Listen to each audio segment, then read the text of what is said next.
Murakaza neza kuri ukuri ku mafaranga.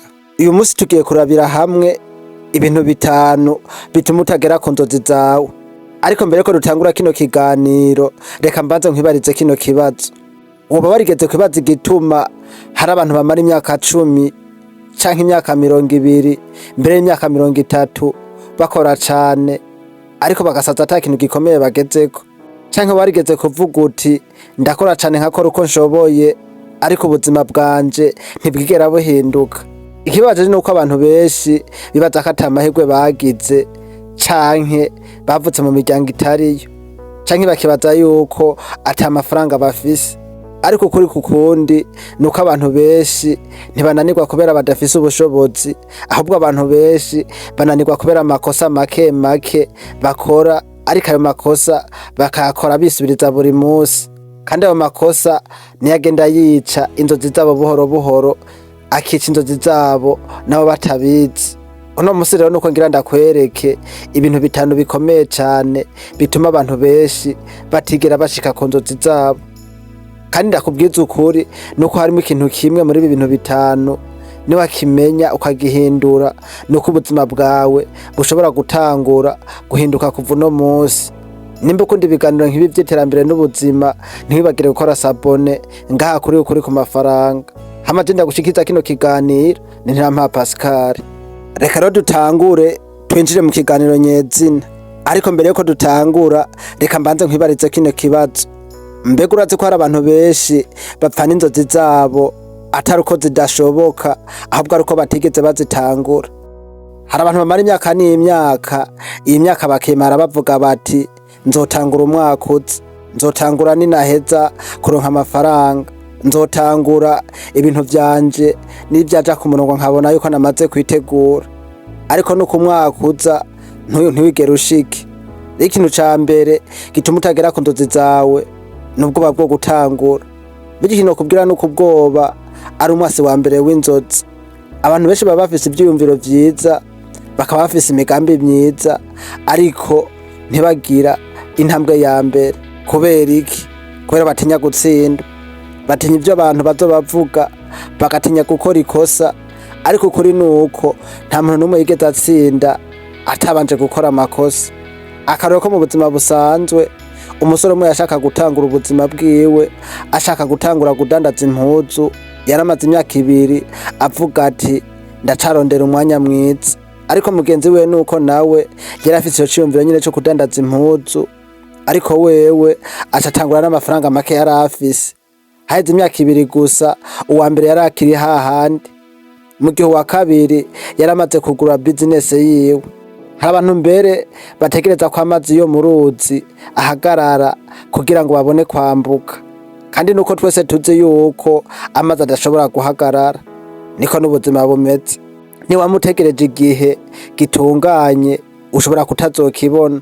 Ngaho isomo twokuramwo nuko inzozi ntizicwa no kubura ubushobozi, ahubwo inzozi zicwa no gutinya gutangura.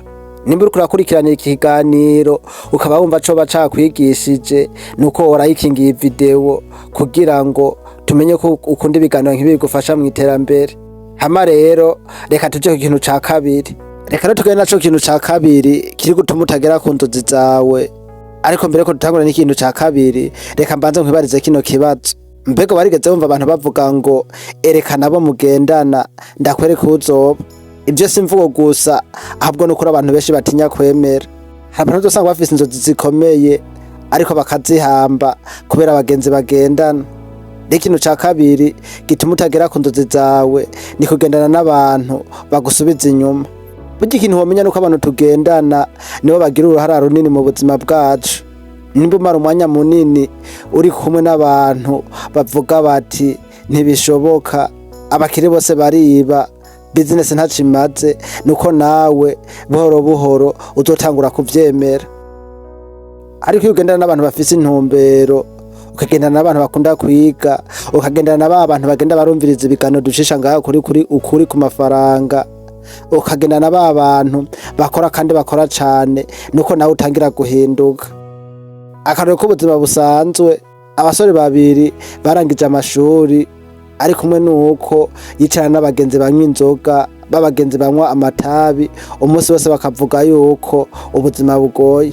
Ariko uwundi wa kabiri nawe nuko yaciye aja kwicarana n'abantu bavuga ivy'ubudandaji, ukwiziganya hamwe n'iterambere. Uwa kabiri nuko yaheze imyaka 5 gusa, uwa mbere yari akiri aho nyene. Umugore wa wundi aza kwiga ibintu bijanye na business yaramaze gutangura business yiwe. Hari abantu bavuga bati ndi kumwe n'abagenzi banje kugira ntibambwire ko nabibagiwe, ariko nuko baguma muri kumwe uza gusanga bagumye bagutwarira umwanya wawe, kandi nuko umwanya wawe uri kuragenda n'inzozi zawe ziba ziriko zirasubira inyuma. Rero isomo twokuramwo nuko nimba ushaka guhindura ubuzima bwawe, rimwe na rimwe utegerezwa kubanza guhindura abo mugendana. Reka rero tuje naco kintu ca gatatu aho abantu benshi bahagwa batabizi. Reka rero tugende naco kintu ca gatatu kiri gutuma udashika ku nzozi zawe. Ariko mbere yuko dutangura, reka rigubarize kino kibazo. Mbega urazi igituma abantu babiri bafise inzozi zimwe ariko umwe akazishikako mu gihe uwundi aguma aziruka inyuma? Akenshi si uko umwe afise ubwenge bwinshi kurusha uwundi, si nuko umwe afise amafaranga menshi. Ikibatandukanya ni ikintu kimwe gusa. Ikintu naco kibatandukanya akaba ari discipline. Ikintu ca gatatu gituma utagera ku nzozi zawe ni kutagira discipline mu buzima. Abantu benshi uzosanga bifuza gutera imbere, bakifuza kuba bakire, bakifuza kugira business zitandukanye, ariko ntibafise discipline ibashikana kuri izo nzozi. Uzosanga abantu bavyuka bafise umugambi, bukagoroba bakora ibitandukanye n'uwo mugambi. Akarero k'ubuzima busanzwe, umusore afata ingingo yo kwiga isaha imwe buri munsi kugira ngo yongereze ubumenyi bwiwe, ariko mugenzi wiwe umuhamagaye ngo baze kuraba umupira agaca yeba kwiga, bukeye akavuga ati nzobikora ejo hagera hakaza iyindi mpamvu. Ukwezi ugasanga kugiye gushira, umwaka ugashira ata kintu na kimwe gihindutse. Hari abantu bavuga bati nzotangura rendi ikaza, bakavuga bati reka tuzotangira ukwezi gushasha, ukwezi kwashasha kukaza bakavuga duti reka dutangure umwaka mushasha. Ico umenya nuko inzozi ntizishikwako n'ivyifuzo gusa, inzozi zishikwako n'akamenyero keza usubiramwo buri munsi. Reka tuje ku kintu naco ca kane. Ico kintu ca kane abantu benshi bakoresha nk'urwitwazo kikabaca inzozi zabo buhoro buhoro. Reka rero tubanaye n'ikintu ca kane, ariko mbere yuko tubandanya reka mbanze nkwibarize kino kibazo. Mbega urazi ikintu kimwe gituma abantu benshi bagumaho bari imyaka myinshi kandi bakibwira ko atari kosa ryabo? Udusanga abantu bahora bavuga bati iyo nza kuba narize, iyo nza kugira amafaranga, canke bakavuga ngo iyo nza kuvukira mu muryango ukize. Ariko ukuri nuko impamvu ntizobakwa n'ubuzima, ahubwo ingingo nizo zibuhindura. Ikintu rero ca kane gituma utagera ku nzozi zawe ni kwitwaza impamvu imisi yose. Abantu benshi uzosanga bamara ubuzima bwabo barondera impamvu zibabuza gutera imbere, bakama bavuga ko badafise amahirwe, bakavuga ko badafise amafaranga, bakavuga ko bavukiye mu gihugu kidateye imbere, ariko mu gihe bo bariko barondera impamvu hari abandi bari muri ubwo buzima nk'ubwo nyene ariko bariko baratera imbere.